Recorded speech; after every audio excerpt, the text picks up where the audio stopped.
తమ హయాంలో హైదరాబాద్ ను మురికినీటి రహిత నగరంగా మార్చాలనే గొప్ప లక్ష్యంతో ఎస్టీపీలను ప్రారంభించామని బాసర కార్యనిర్వాహక అధ్యక్షుడు కేటీఆర్ తెలిపారు. ఫాతేనగర్ ఎస్టీపీ ఆ పార్టీ నేతలు సబితా ఇంద్రారెడ్డి, తలసాని శ్రీనివాస్ యాదవ్ తదితరులతో కలిసి పరిశీలించారు. వీటి నిర్మాణంపై కాంగ్రెస్ ప్రభుత్వం నిర్లక్ష్యం చూపిస్తుందని విమర్శించారు. అధికారులను అడిగి వివరాలు తెలుసుకున్నారు. పెండింగ్ పనులు త్వరగా పూర్తి చేయాలని కోరారు. తమ హయాంలో మొత్తం 31 ఎస్టీపీల నిర్మాణం చేపట్టినట్లు తెలిపారు.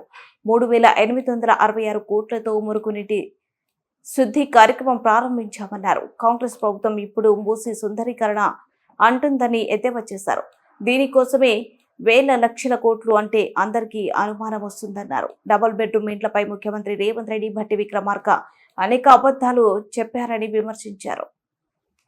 తెలంగాణ ముఖ్యమంత్రి కేసీఆర్ గారి నేతృత్వంలో జీహెచ్ఎంసీ పరిధిలో ప్రతిరోజు ఉత్పత్తి అయ్యే 2,000 మిలియన్ లీటర్లు ఏదైతే అంటే 2,000 మిలియన్ లీటర్లు అంటే దాదాపు 20 కోట్ల లీటర్ల మురికి నీరు ఏదైతే ఉన్నదో దాన్ని సంపూర్ణంగా శుద్ధి చేయాలన్న ఉద్దేశంతో ఆనాడు దాదాపు 4,000 కోట్ల రూపాయల ఖర్చుతో 31 సివరేజ్ ట్రీట్మెంట్ల ప్లాంట్లకు ఆనాడు నిర్మాణానికి శ్రీకారం చుట్టడం జరిగింది. ఆ 31 సివరేజ్ ట్రీట్మెంట్ ప్లాంట్ల నిర్మాణం పూర్తి చేసి భారతదేశంలోనే ఏకైక నగరం 100% సివరేజ్ ట్రీట్ చేసే ఏకైక నగరంగా హైదరాబాద్ ని మార్చాలనే ఒక బృహత్తర సంకల్పంతో పెద్దలు కేసీఆర్ గారి ఆశీర్వాదంతో ఈ కార్యక్రమాన్ని తీసుకోవడం జరిగింది. ఇవాళ చాలా సంతోషంగా ఉంది.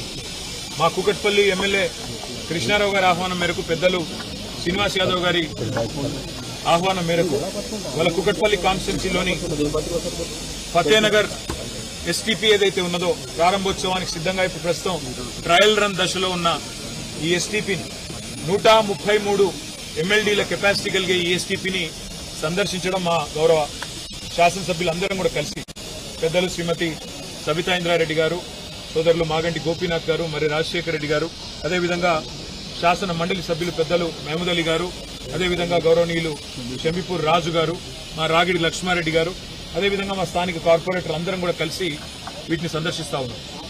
ఇది ఎస్టీపీల సందర్శనలో ఈరోజు మొదటి అడుగు మాత్రమే. ఇంకా కుకట్పల్లిలో ఇంకా దాదాపుగా మొత్తం 31 ఎస్టీపీలు, ఉప్పల్లోని నల్ల చెరువులో, అదేవిధంగా మాకు ఎల్బీ నగర్లో, ఇంకా గుద్బుల్లాపూర్లో, ఏవేవైతే రాజేంద్ర నగర్లో ఎస్టీపీల నిర్మాణం చేపట్టామో అవన్నిటినీ కూడా మేము సందర్శిస్తాము. ఏ రకంగా కేసీఆర్ ప్రభుత్వం హైదరాబాద్ మహానగరంలో జీహెచ్ఎంసీ పరిధిలో మరి 100% శుద్ధి చేసిన మురికి నీరును ప్రజలకు అందించాలని తపన పడ్డదో మళ్లీ గుర్తు చేస్తాం. అయితే ఈ అన్నిటికంటే ఇక్కడ అడగాల్సిన ముఖ్యమైన ప్రశ్న ఏంటి అంటే, ఈ మురికి నీరు మొత్తం హైదరాబాద్ లోని వివిధ నాలాల ద్వారా ప్రవహించే మురికి నీరు శుద్ధి చేసిన తర్వాత ఇదంతా 94% మూసీలోకి పోతుంది. ఇవాళ ముఖ్యమంత్రి గారు మూసీని నేను సుందరీకరిస్తాను, మూసీ ప్రాజెక్టును అద్భుతంగా చేస్తాను అని మాట్లాడుతూ ఉన్నారు. మూసీలో ముఖ్యమంత్రి గారు తెలుసుకోవాల్సింది ఏంటంటే, కొత్తగా మీరు శుద్ధి చేసేదైతే ఏమీ లేదు. ఎందుకంటే ఆల్రెడీ సివరేజ్ ట్రీట్మెంట్ ప్లాంట్లు సంపూర్ణంగా మా ప్రభుత్వమే ప్రారంభించింది, దాదాపుగా పూర్తయ్యే దశకు వచ్చినాయి. మీరు డబ్బులు ఇస్తే ఇంకో 2-3 నెలల్లో మొత్తం పూర్తయిపోతాయి. మరి 4,000 కోట్లు ఖర్చు పెట్టి మొత్తం 100% సివరేజ్ ట్రీట్మెంట్ అయిపోయిన తర్వాత మరి వాళ్ళ ముఖ్యమంత్రి గారు, ఆయన మంత్రివర్గం మాట్లాడుతున్న మాటలు, మూసీ ప్రాజెక్టు కోసం 1,50,000 కోట్లు ఖర్చు పెడతామని ఒకసారి, 50,000 కోట్లు అని మరొకసారి,